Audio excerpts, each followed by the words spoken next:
Greetings, ladies and gentlemen, and welcome to this latest version of Tales from Outer Space, where I take an HFY story from somewhere around the internet and read it aloud for your enjoyment.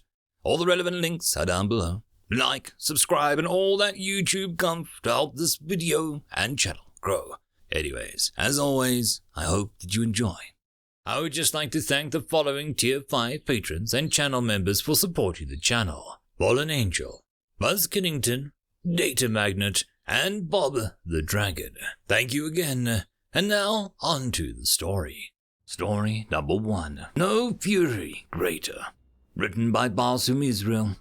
Horror, the council called it. Unmitigated cruelty and perversion. Buck stifled a laugh, though his disdain for what the council thought was writ on his face. It was only when the ambassador for the Krivul, an avian race, newly assigned a council seat, had said, "We will stop this practice by force if necessary," did Tobak's face harden. "Do not threaten us, carrion eater," Tobak snarled in response to the threat. "None here in this council, you least of all, have the military might to uphold that threat." Tobak spun at his heel, staring at all the ambassadors in the face as he continued. "And whom amongst you no longer feed?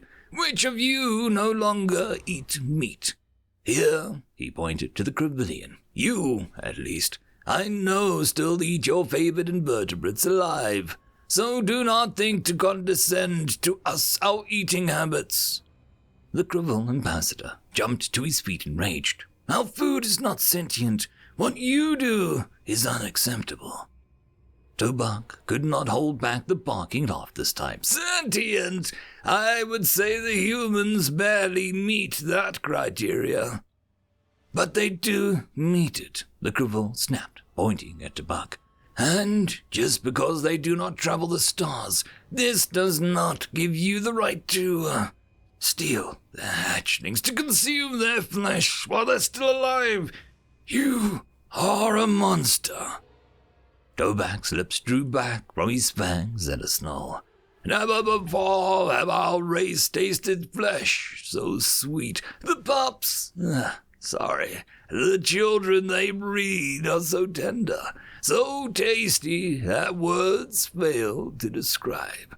And their fear has ripped their flesh from them. Their fear bastes the meat in ways that you cannot imagine."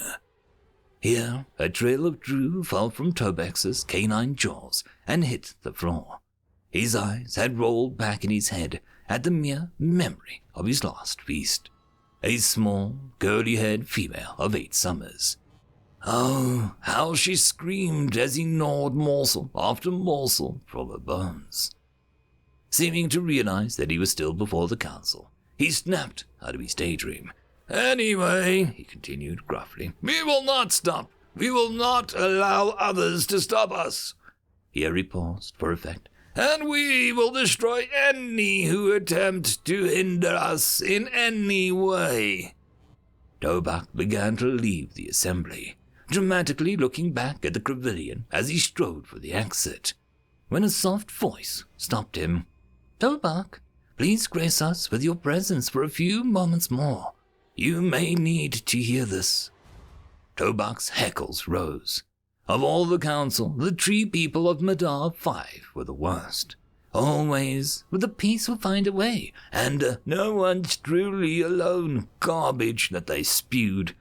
It was enough to make him willing to gnaw his own leg off to get away from them. But as she was a council leader, Tobak knew his diplomatic duty and stopped his aggress, and turned to face the council once again. "This matter is already, as we speak, rectifying itself," she said sweetly, her voice like droplets on a pond. "We decided to help the humans navigate the stars, and hope to assign them a seat on this very council." The council erupted in chaos. Never before had any race of sentients been helped to leave their world. It was unheard of. Tobak snarled in fury. "By what right? We were not made aware of the council voting on this matter. Our voice had no right to be heard." Other council members also added to the chorus. No one, it seemed, was aware of this. The Madarian held up her hand for silence, and as soon as she got it, she continued. The council did not vote on this matter because we were afraid the council may not act on it. She said softly, this action was taken by my people, and my people only. We contacted the humans of planet Earth and informed them of what was happening to their young. Tobek's jaws dropped open in stunned silence. It appears they were well aware that their children were being taken, and they did not know by whom or why, she continued. When we showed them the pictograph videos of Ambassador Tobek's race and their eating habits. Her soft voice trailed off.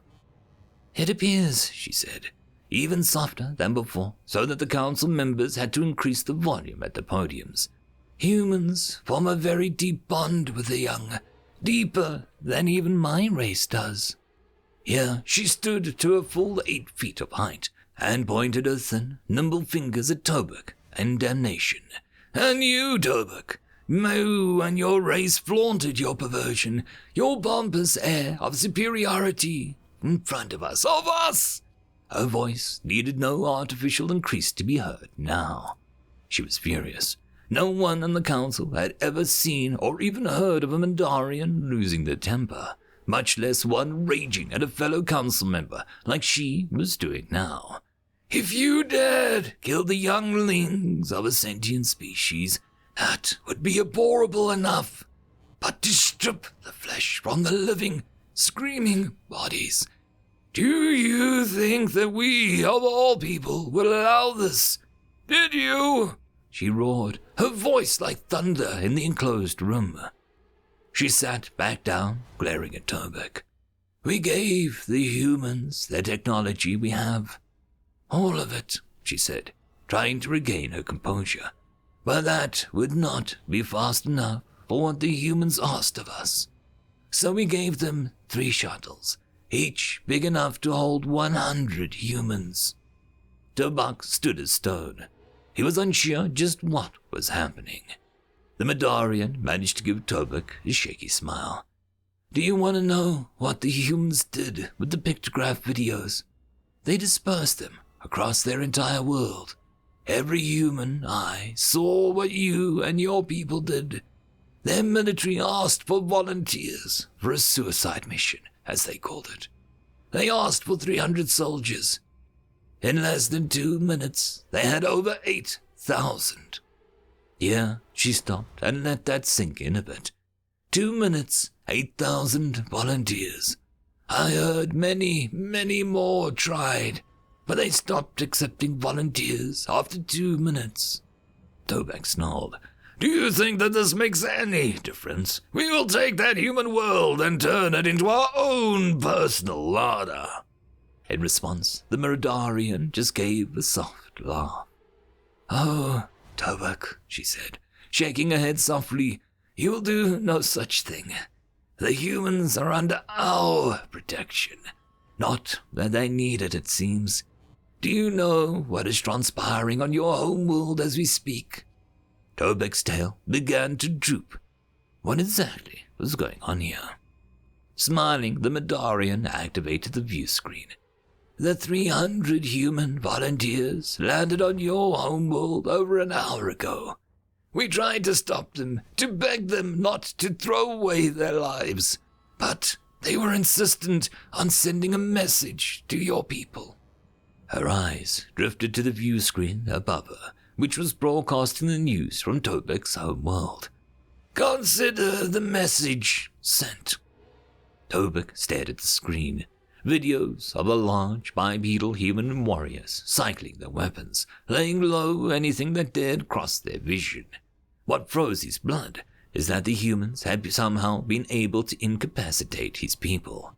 He saw one of his warriors running to engage the human, who simply blew in a short metal rod that was in his mouth, and Tobek watched as his warrior dropped his weapon, slammed his claws into his ears, and fell to his knees. The human simply walked up to it, still blowing in that strange device, kicked him over, and stomped on his head until the twitching stopped. "What is this?" Novak said, stunned. He whirled on the Madarian, roaring, "This is your doing!" In reply, she simply took a small metal rod from the folds of her robe. "This is a souvenir from Earth. I don't think you'll like it. It's called a dog whistle." And saying that, she put the tube to her lips and blew. End of story. And that, my friends, concludes this video. I hope that you enjoyed, and if you do, please consider supporting the author, even by popping over and leaving a thumbs up or a nice comment, just to show your appreciation for the story. However, if you wish to support this channel, there are links down below which will help immensely. I will see you all in the next one, and until then, I hope that you have a fantastic day. Cheers.